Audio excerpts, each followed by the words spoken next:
Hey guys, how's it going? Hope you're having an awesome day.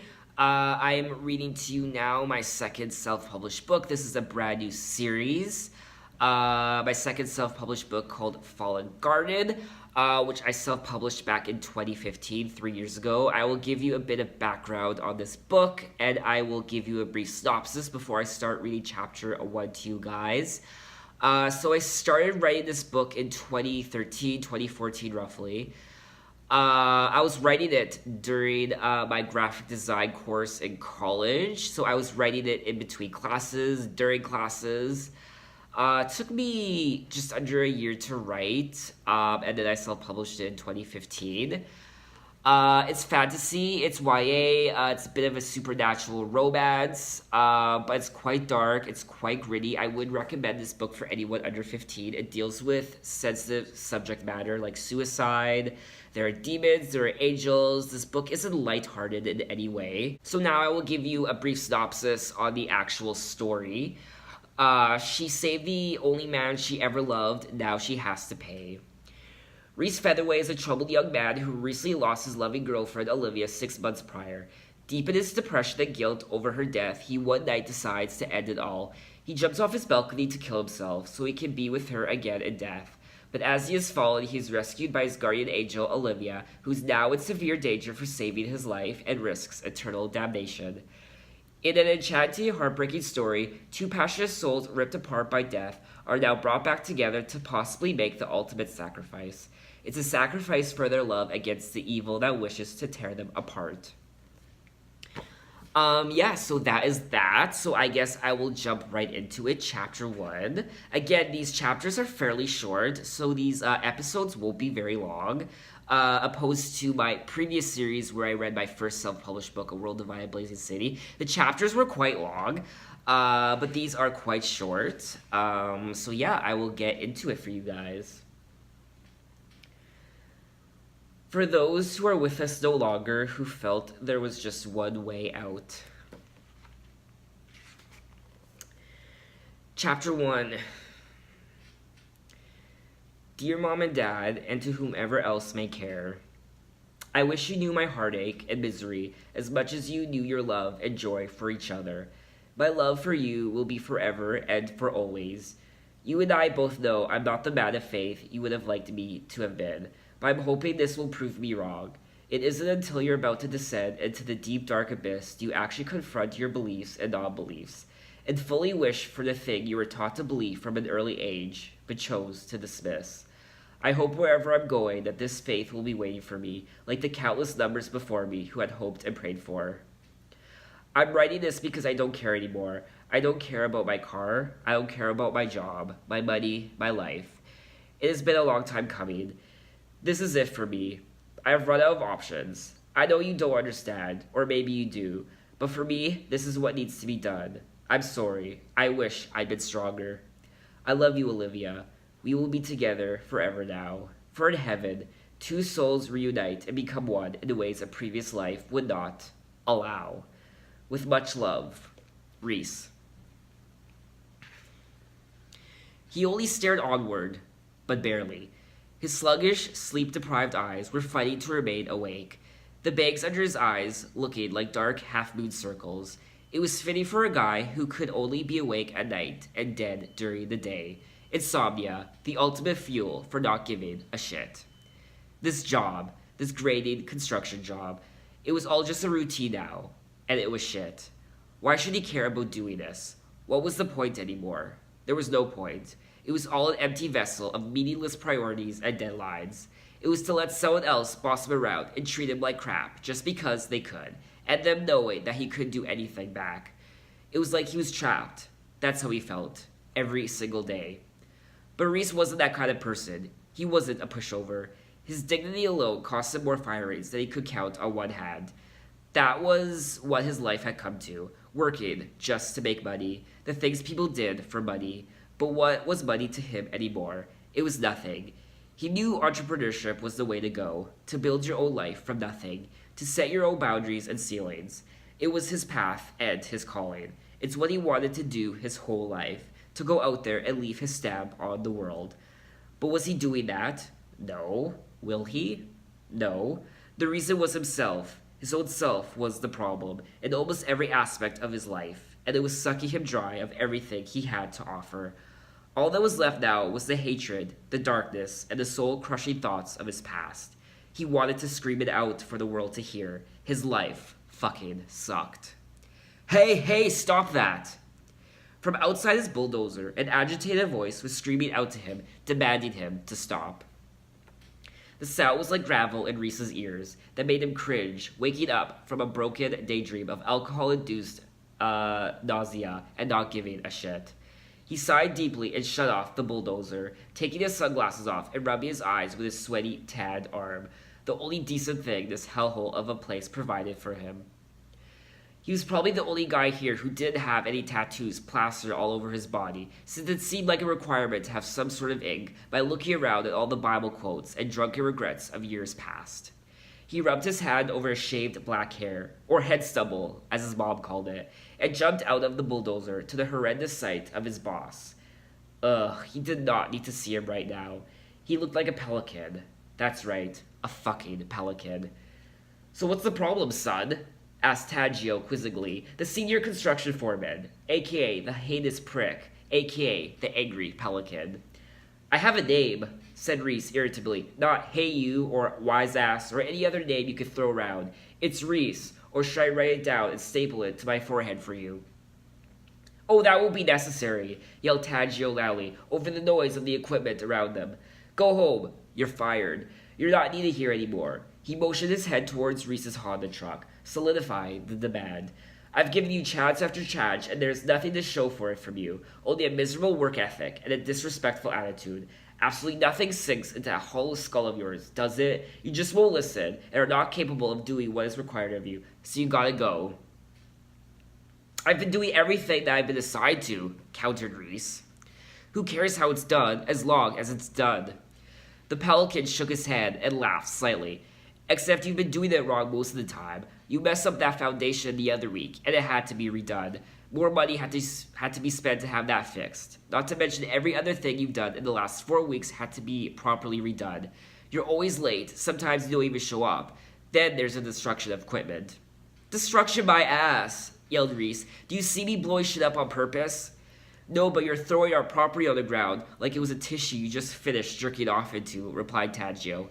"Listen, guy, your pal over there recommended you to me, even though everything in me was telling me not to. The proof was in the resume alone. Let's see, a 23-year-old who got fired from his past 5 jobs. That should have been the red flag. But then I met you, and as we talked, I discovered a certain brightness and drive in you that would get things done. That's what I like. So I suited you up and trained you. But you know what? That's probably what every one of your past employers did. Couldn't even handle being a waiter for 3 lousy days. It must have been difficult to carry those sandwiches around." Reese burst out laughing and looked at his coworker and best friend, Logan Pright, standing a couple feet away. He was eating a ham sandwich on his break, chatting it up with a couple other coworkers. "You hearing this, clown man?" Taggio grabbed Reese by the rim of his vest. "And you're drunk," he said seriously but quietly. "Don't you try to lie to me, son. I'm well aware."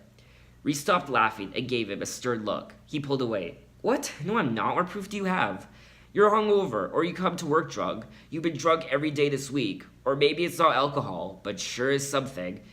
"Crackety crack crack," giggled the coworker as he walked past them, smiling. That's right, he giggled, like the little bitch that he was. "You can think all you want," said Reese, shrugging. "Check my bag." "Come on, Reese, I don't need to check your bag. I've been doing this for a while, 30 plus years, and this isn't the first time I've seen this. Believe me. With you, though, it's been like this for a while. I didn't say anything at first, but now it's getting out of hand. You need to leave. Good luck to you. That's all I have left to give." "I'm not the only one," said Reese defensively, looking him up and down. "Evan comes in high all the time, and he don't say shit. You know why? Because he's your fucking son." Taggio looked even more disgruntled now. He pushed him. "Get out here. You hear? You're fired. Get out, now!" "Don't fucking touch me," said Reese intensely. He pushed Taggio back, making him tumble over a pile of dirt. This action abruptly led to a few of the coworkers coming forward like white on rice to see what had happened. Logan stopped eating and jogged towards the group that was beginning to congregate. "Get out of here," said one of the coworkers to Reese. "No one wants you here anymore." Yeah, beat off chub, said the other, pushing Reese backwards. They all started laughing. Little druggy drug, go overdose in the alley somewhere. That was it. Why do you stop touching me before my fist blinds in each and every one of you? Reese, it's okay. Logan wedged his way to the front and put his hands on Reese's shoulders, blocking his arms. Come on, buddy. Let's go talk about this. Don't fucking touch me either, spat Reese, ripping his hands off his shoulders. Let's talk about this? Are you my therapist now? Dr. Price here, everyone. Here to solve the world's problems. Go eat your bologna sandwich. He shook his head at him as if he was disgusted. But in reality, he was only disgusted with himself. Don't say that. I'm only protecting you, man. I'm here for you. Like hell you have, shouted Reese, his face right in his. Where have you been the last few months? Forget about me or something? Just ignoring me like everyone else? Stop it! Yelled Tangio, as though he finally had enough of this. Getting in between the two of them, he pointed to Logan. Get back to work. He turned back to Reese. Now, I don't understand what kind of crisis you're going through, but you need to see someone, Reese. There's just so much anger inside of you. Reese looked down, ashamed, like those were the words he never wanted to hear. I'm okay, he lied. You know what, though? This is good. I don't even want your fucking money anymore. Tangio shrugged his shoulders. Good. I don't want you as my fucking employee anymore. Leave. Now, please. Reese shifted his glance to the three senior guys who were behind Tangio, standing guard for whatever Reese was expected to do. How they'd love to just beat the shit out of him right now. It was a no fact that the older guys hated the younger ones. They were just itching for an excuse to get up on one. But he wasn't about to give them that opportunity. He tore off his safety vest and gloves and shoved them into Tangio's hands. You're a fool, old man. He turned and walked back towards his truck, leaving his backpack behind. He wouldn't need it. There was nothing in it except for his lunch, which consisted of a chocolate bar and an energy drink. I'll call a taxi for you, said Tangio as he watched him go. You can't drive home like this. Reese turned back around. Do I look like I need your help? No one even cares about me anymore. I'll just go die in an alley somewhere. He glanced over at Logan, who was looking back at him with a saddened face, as though everything was his fault. For the record, man, it was a ham sandwich, not bologna, yelled Logan. And remember, you would have had this job if it wasn't for me. Reese smiled and flipped him off, not even looking at him as he did so. Today actually went pretty well. San Diego had turned into a wasteland of opportunity for Reese within the last 6 months. Nothing was happening, everything was staying the same. Time must have frozen long ago, and was now in a constant loop. Be at work for 7 a.m., get off work at 5 p.m., stop at the liquor store, drive to the grocery store, go home, get plastered, stay up until 2 in the morning, sometimes 3 or even 4. Hey, maybe until dawn if he felt like it. Do it all over again the next day. The weekends were the best part. He could party all day and all night, grab a few of his buddies, and take a trip somewhere in the world. Escape, escape, escape. It's still like that though. Minus the having a few buddies part. Minus the taking a trip part. Minus the having a life part. He didn't need friends anyway. They weren't there for him. Logan was a joke. Where was he? Nowhere. They were both screwed. As much as he cared for Logan, he wasn't sure how much longer he could stick around for him. You begin to figure out who your true friends are during your darkest hour, and none of them were real. They were as empty and shallow as the shadow that followed him around day in and day out. He had no one. Reese drove away from his last job he would ever have, his backseat filled with the minimal groceries that he had just picked up. Minimal, as in none. The groceries were the 2 bottles of vodka for the night that were tucked safely away in the backseat of his new and shiny truck he paid for a couple months back. Did he even need this truck anymore? Why did he even buy it? So useless. So Tangio was right. He was a little drug, but not as much as that little prick-faced douchebag thought he was. What kind of guy lets someone drive home drunk when they clearly know they are? He didn't even try to stop him, probably hoping that he'd die on his way home. As much as it seemed to scare everyone else, the thought of death wasn't bothersome to him anymore. Death was the ultimate freedom. What's the point of living if you have nothing left to live for? Why live with rules and limitations on Earth when you can live without them in peace and harmony in death? He didn't know what the afterlife would bring, or if there even was one, but you had to at least hope there was. Otherwise, what did you have to look forward to when your time finally did come? This was always on his mind and a constant plug in his brain, especially as of late. Soon he would actually find the answers to those most dire questions. He made up his mind days ago, and yet he couldn't shake off the reality that something was following him for the past few days. It wasn't a happy presence either. This one felt cold and empty, just like him. He didn't begin noticing it until he made up his mind a few days ago. It was as if it knew. And whatever this it was, Reese had a hunch. It was ready for him, waiting quietly until that moment arrived. He had a stalker, and it wasn't human. It was breathing down his neck like it was anticipating his demise with delight. Hopefully, it would enjoy the show. He jerked the steering wheel to the side, sliding the truck into an oncoming car. He quickly swerved back into his lane, just in time as the oncoming car honked violently as it drove past him. Reese laughed. It was all a game now, just trying to survive in the world. But in this game, he only had one life, and it was his choice on when to end it. Without hesitation, he closed his eyes and let go of the steering wheel and leaned back into his seat. If he died right now, no one would care. No one would care because no one knew he existed. He reopened his eyes and grabbed the wheel, filled with adrenaline and anger. Can someone please help me? He asked himself as a couple tears rolled down his face, washing away the dirt that accumulated during his shift. Someone please help me. I'm not gonna make it. He wiped his eyes to hide the evidence of his weeping soul. Does anyone want to talk to me? After a couple seconds, as if expecting a response and getting none, he slammed the steering wheel and yelled, "Does anyone care that Reese Featherweight is dead?" Again, no one answered. Good, he said. Makes my decision a lot easier. He drove 20 minutes to work, then 40 minutes back every day to make the necessary pit stops for food and fuel. Fuel as in alcohol, not gas, but he assumed gas was necessary too. The only food he was consuming on a daily basis were the things he dreaded eating before, like fast food, pizza, fries, and hamburgers. He at one point did care about his body and fitness, but that too deteriorated over the last few months. He had become his own worst demon at the lowly age of 23. What if his 18-year-old self could see him now, back when he was chock full of ambition and life, hopes and dreams?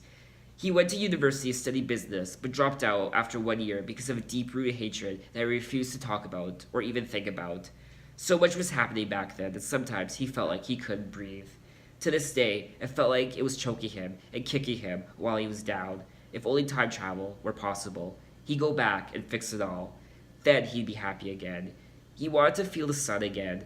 He wanted to feel the breeze against his skin as he walked along the beach. He wanted to be human again. Reese grabbed the steering wheel hard, his knuckles turning white. He hated the way he was thinking. He felt like a bitter old man who hated society and frowned upon everything and everyone. He was only 23. She was right. Everything that happened did change him, for the worse. There was only one person with whom he could stand beside and experience life with, someone who brought him joy and happiness and a constant smile on his face. There was only one person with whom he could share this adventure called life with. She helped him. She saved him. She took his hand and brought him in when no one else would. And it was her. Her. Olivia. When are we going to go?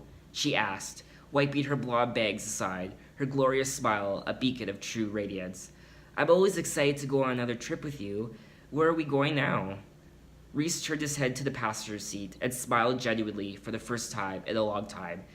We could go tonight if you want. What about work, though? Reese shrugged. I'll find another job when we get back. Her smile just wouldn't go away. It was like it was frozen in place. Her blue eyes were locked in on his brown ones, and it brought him back to the night he first looked into them. The emotions of the past were too much as the tears fell down his face. He blinked just once, and the passenger's seat was filled empty once more. Wanting to see her again, he stretched out his arm and placed his hand on the leather seat that felt all that much colder beneath the warmth of the sun that he had yet to feel for countless months. I'm going to see you tonight, Olivia. So that is the end of chapter 1. Chapter 2 will be on my second episode for you guys. So hopefully you enjoyed that. This is just the beginning of Fallen Guardin by yours truly, Jesse Roman. Hopefully you are in for the long haul. It will be an exciting one. So thanks for watching, guys, and I will see you next time. Bye.